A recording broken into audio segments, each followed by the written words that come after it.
Great to be here, really important meeting, really important as a movement that here at Labour Party Conference we really start to debate the way forward at a time, obviously, when many of our communities are getting a kicking.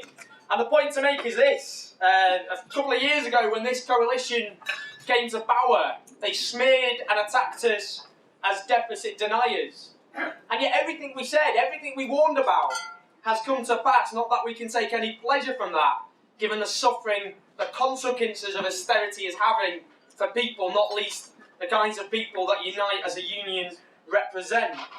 Borrowing, for example, as tax receipts decline, as the growth is sucked out of the economy. You take August, the August deficit, the highest August deficit yet recorded as corporation tax receipts plummeted and welfare spending went up because of huge levels of unemployment. When it comes to jobs, we were promised a private sector-led recovery, and yet we see the official unemployment figures about 2.6 million.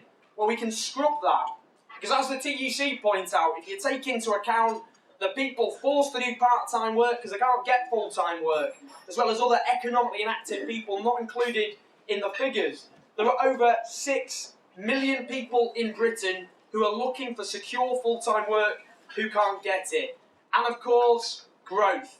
Now, I don't know if people remember the last election. Labour had this poster where they mocked up David Cameron as Gene Hunt from Life on Mars, and he was smugly perching on an Audi Quattro. And it said on the poster, don't let him bring us back to the 1980s. But how wrong we were, because this recession is far worse than the 1980s. It is worse than the last double-dip recession of the 1970s. It is more protracted than even the Great Depression of the 1930s. We are now in the longest economic crisis on record. That is the consequences of an austerity agenda that we warned about from the very beginning. Now, you take a Nobel Prize-winning economist like Paul Krugman, he says quite clearly what's happened. He compares the government's agenda to a medieval doctor, bleeding the patient dry, and as the patient gets sicker still, bleeding it yet more. He says we're in a death spiral of self-defeating austerity. It could not be clearer or more stark than that. And ever since this crisis began, we've been told by George Osborne and others that we're all in this together, a statement which has veered from the ludicrous to the offensive ever since it was first said. Because it is a serious economic crisis for working people, we know that. We're now in the most protracted decline in living standards since my gran was born in the early 1920s. In fact, the Resolution Foundation predicts that by the time of the next election, the average worker in Britain will be poorer than they were at the turn of this century. And yet it remains boom time for the people at the top. I'm sure people see each year the Sunday Times Rich List does the top 1,000 wealthiest people in Britain. Their wealth went up by nearly a fifth last year. The year before that, it went up by 30%. It's the biggest jump ever recorded. So it's crisis for the majority, but boom time for those at the top.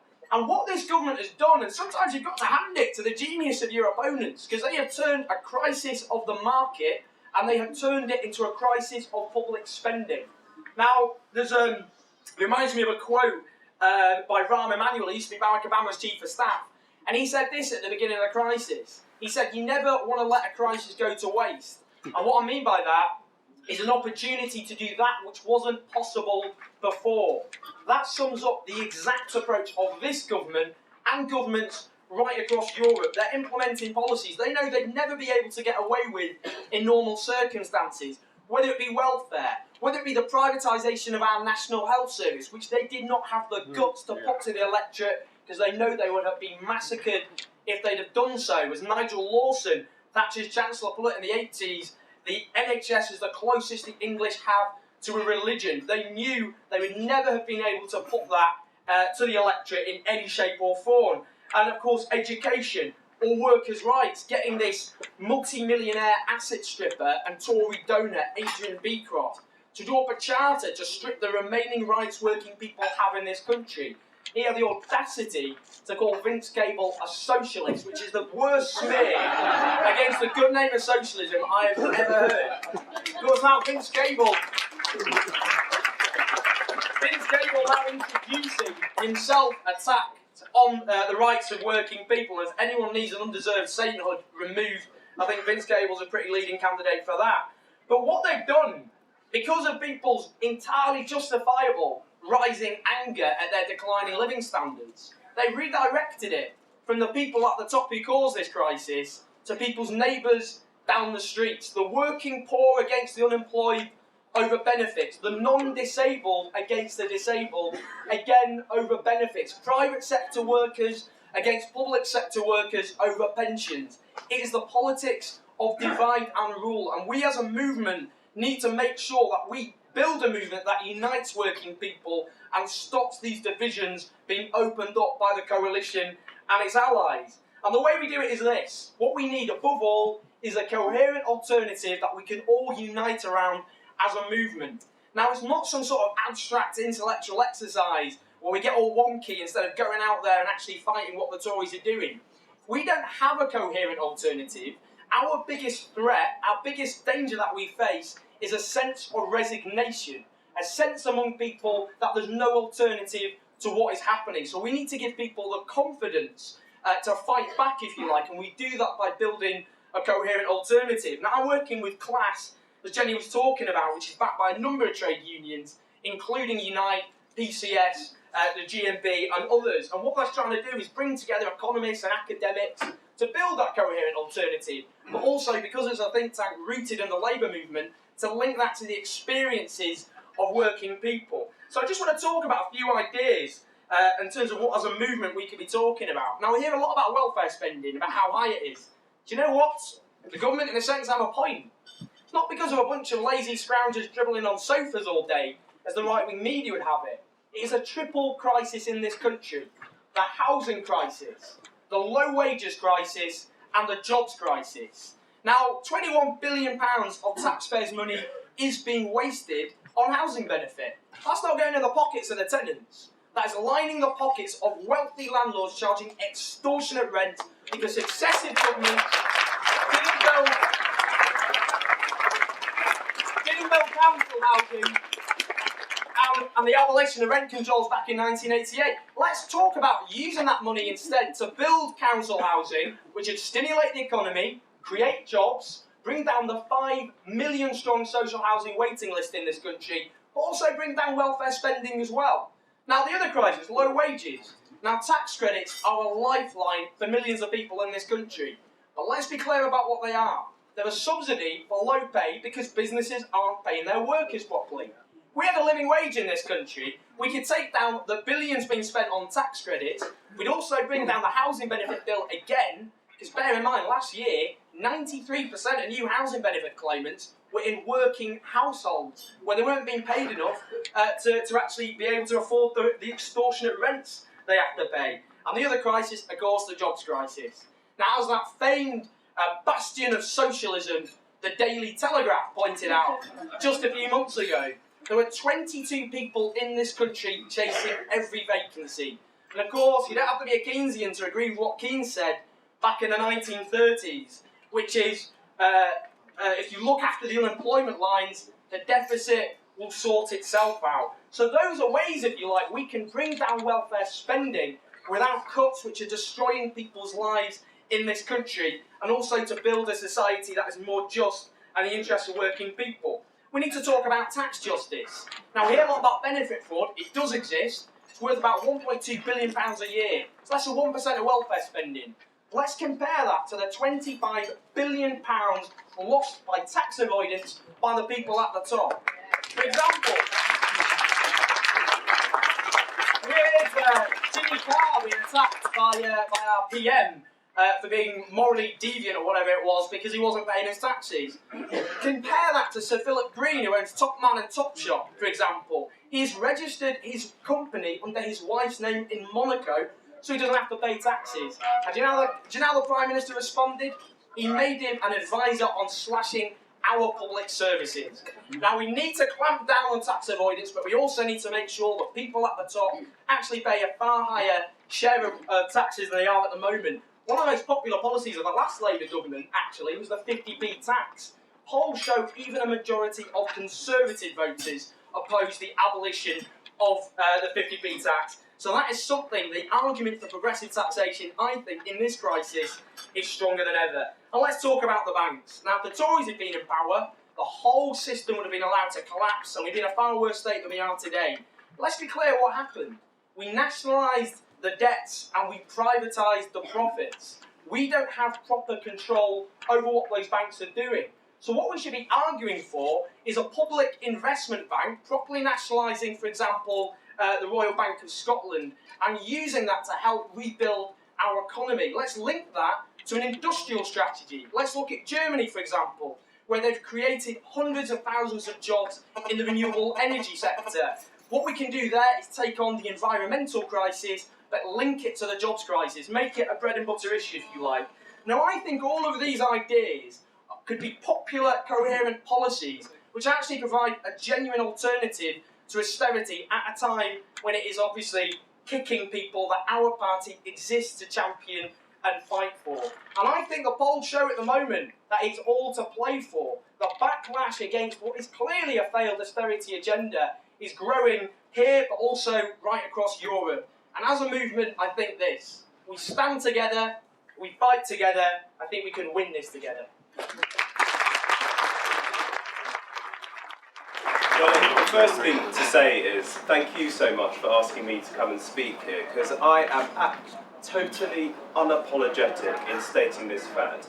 Our trade unions in this country are wealth creators. Period. They are wealth creators. And whilst it's fair to say we're all part of the same Labour family, and all families have their disagreements, I never forget that fact. And I think we need to celebrate the wealth creation that unions like Unite institute in our country. One of the things in Vince Cable's speech, which was quite stark for me last week, was how he trumpeted, celebrated and sought to take the credit for what this union helped achieve at the GM plant at Ellesmere Port, and he said nothing whatsoever about how instrumental this union was in ensuring that we secured jobs and created jobs at that plant. So that's why I'm so pleased to be here. Now, I'm just going to say something about growth in the short term. We're here to talk about growth and what the government is doing. Secondly, something about what they should be doing. And thirdly, something about the long term. Let's be absolutely clear of one of the central tenets of their short-term growth strategy. That is to erode and water down all of your rights at work. That is basically a fundamental part of their short-term growth strategy. And colleagues, friends, this is urgent. They are attacking all of your rights now. When we get back to the House of Commons in just over a week's time, we will have the final remaining stages of the Enterprise Regulatory and Reform Bill. In that bill, they are mounting an attack on the unfair dismissal regime, which they already started before the passage of that bill through the House of Commons, and they are seeking to abolish the Equality and Human Rights Commission by stealth. Have no doubt this is urgent, it is happening now. So, with regard to the unfair dismissal regime, they're going to cap the compensatory award for unfair dismissal, amongst a range of other measures, for example, taking the lay members off employment appeal tribunals. And in respect of the Equality and Human Rights Commission, they are going to repeal its duty to promote human rights and a society free from discrimination in this bill, in an enterprise bill. That is what they are doing. So when you leave this conference, particularly people who are constituents of Liberal Democrat MPs, everybody has got to put pressure on these people to vote against this bill. And I haven't had a chance to actually tell them this myself, but I can assure you, if they do not change the enterprise bill in its current form and withdraw those parts of the bill that we object to, we will be opposing this bill and voting against it tooth and nail.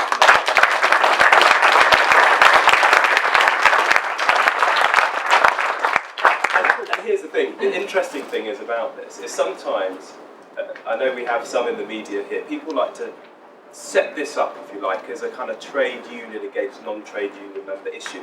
It isn't. The irony is, at least all of you here who are members of Unite will at least potentially have the benefit of a collective agreement in the workplace where you are. If you are not a member of a trade union and you do not have the benefit of a collective agreement, the unfair dismissal regime is basically your only protection if it isn't a discrimination issue. The majority of people who stand to lose from what they are doing to people's rights at work are people who are not members of trade unions. They should join them.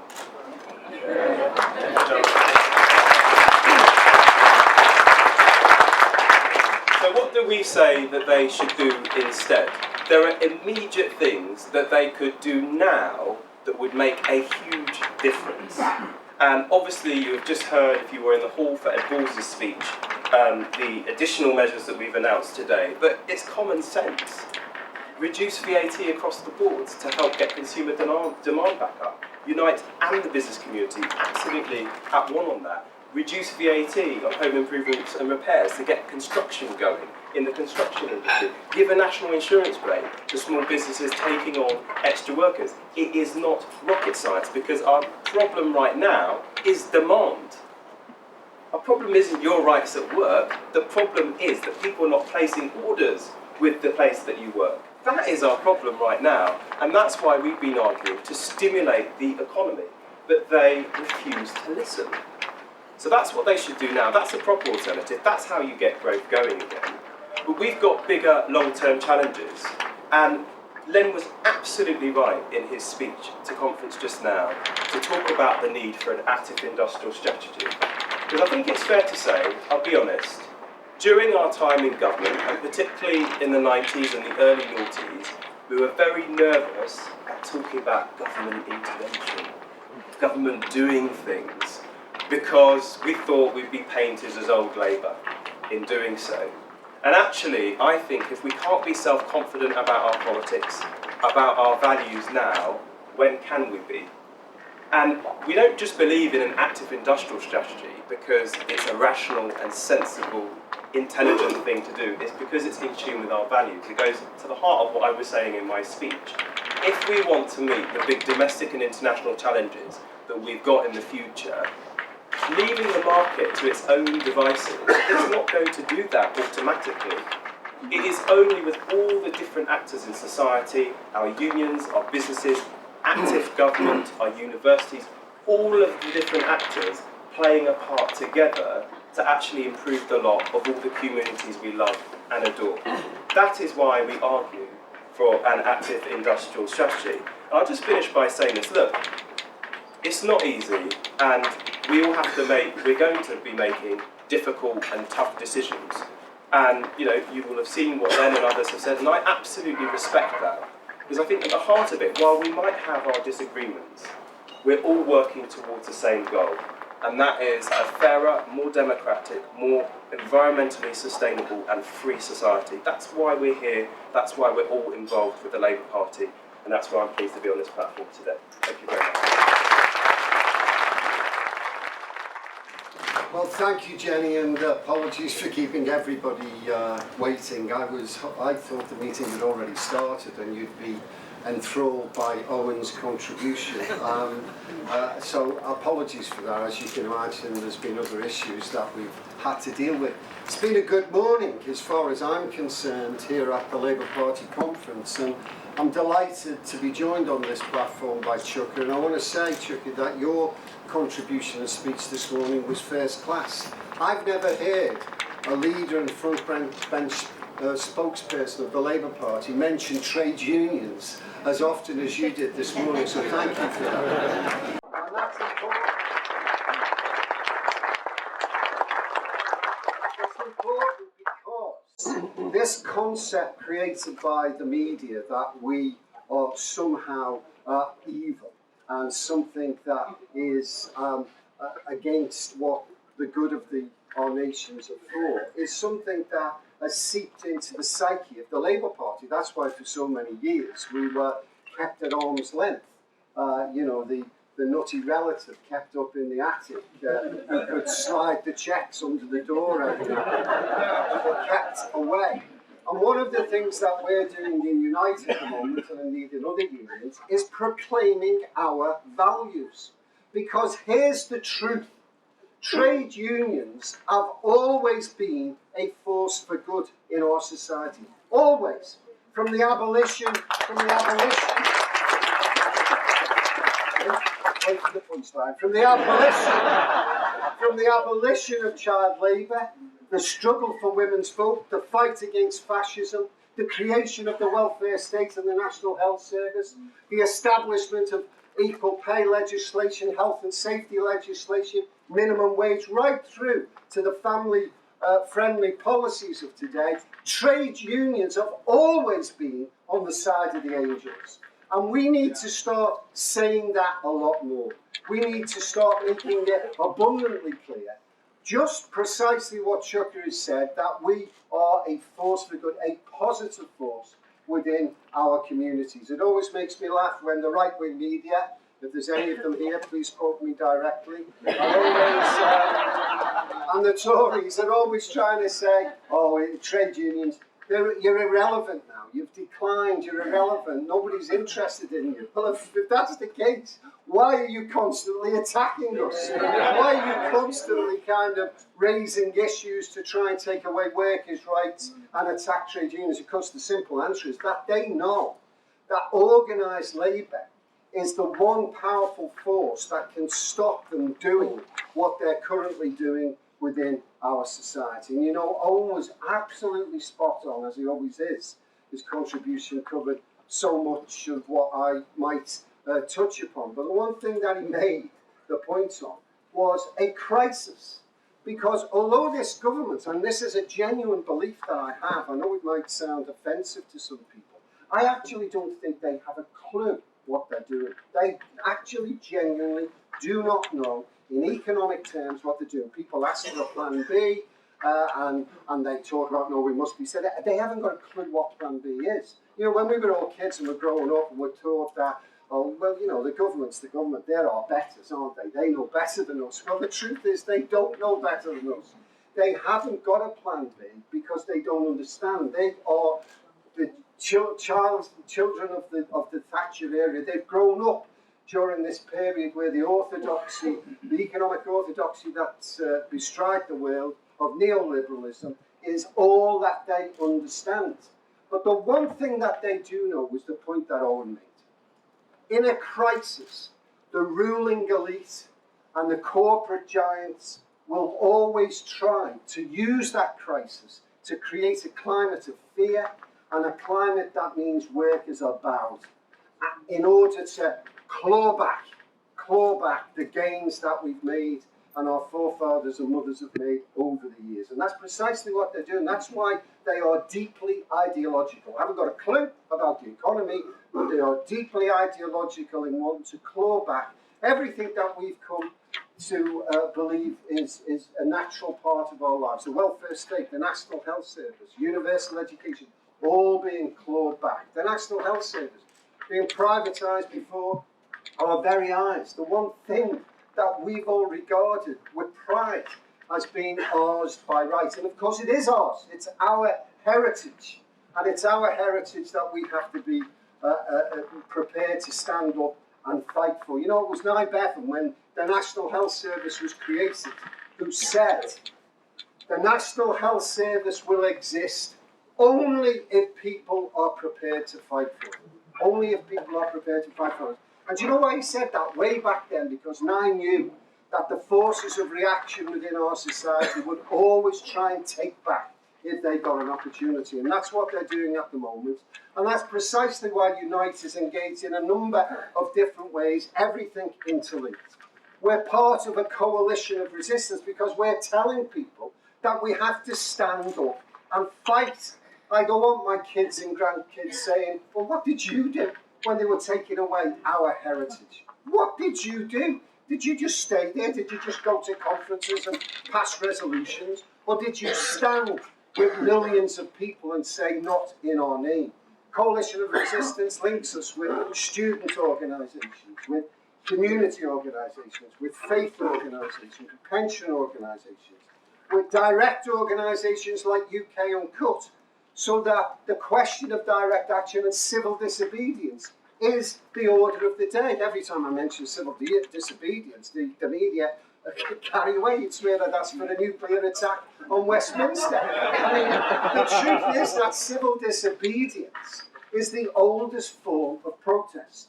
And it is our duty, our role, to make certain that as leaders, and all of us here are leaders, not just general secretaries or front bench spokesmen. The reality is that we are all leaders. We've got to raise the consciousness of ordinary working people, and we've got to give them confidence, because my experience tells me, in fact the experience of the world tells us, that when people are confident, anything is possible.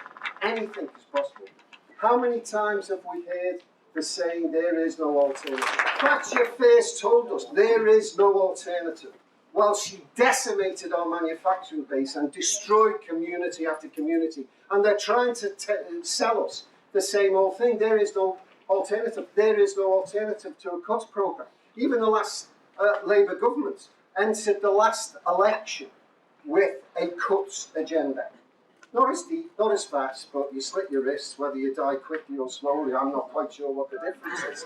The reality is that the papers, day in, day out, actually drip feed it. So much so that it gets into the psyche of ordinary people. Ordinary people, I'm going to ask you a question.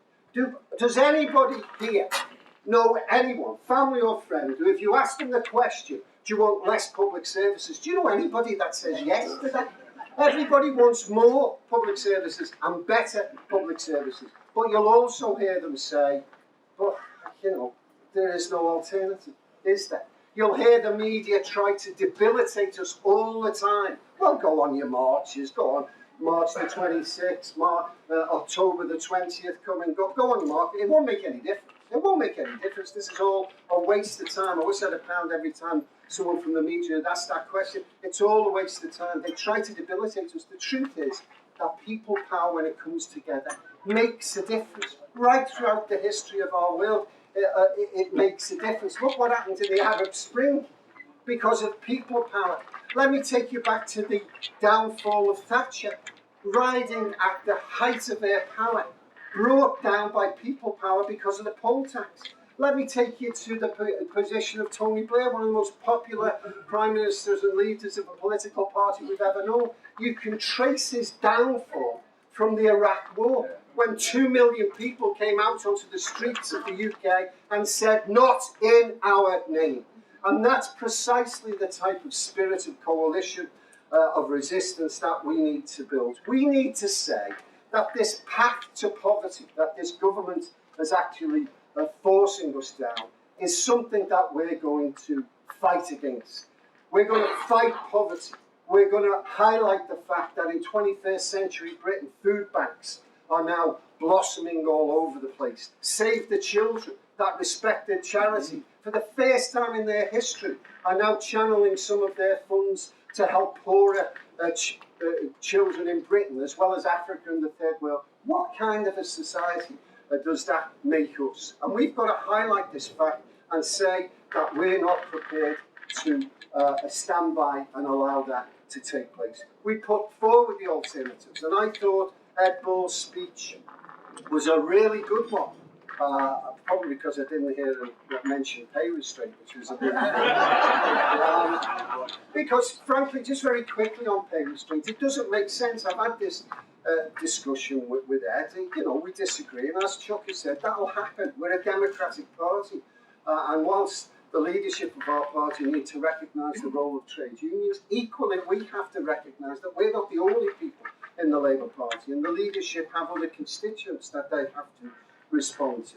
But I don't understand when on the one hand we're talking about a stimulus within the economy needed, and it is desperately needed, and Ed's absolutely right about that, how you can talk about a stimulus on one hand and yet talk about pay restraint for low-paid workers on the other hand. It doesn't make sense. It doesn't stand up to economic scrutiny. Even my A-level economics tells me that. It doesn't stand scrutiny, because if you give low-paid workers a £10, £20, £30 a week rise, They will spend 10, 20 and 30 pounds. It won't be hived off into the Cayman Islands, which is precisely what's going to happen when the millionaires get their £40,000 in their back pocket from this government's pay cut. They're not going to spend it. Low-paid workers will stimulate the economy by putting money into it. But I thought Ed's speech was a good one, a really, really good one. He called on, and we'll hear this more and more, he called on the spirit of 45. He called on us to come together. Solidarity. I haven't heard that word used by a Labour leader for a while. Solidarity, he called for. Similar to that of 45, where people, communities came together in order to work for the common good. That's precisely what we are about. That's precisely what Unite is committing itself to. We need to be out on the streets defending what is rightfully ours, and we need to be here in our party influencing our leadership so that they can construct, with Chuka and other good people like him, a radical alternative to take to the British people at the next election. If they get it right, if the programme is radical enough, then Ed Miliband will be the next Prime Minister, and I look forward to us doing that.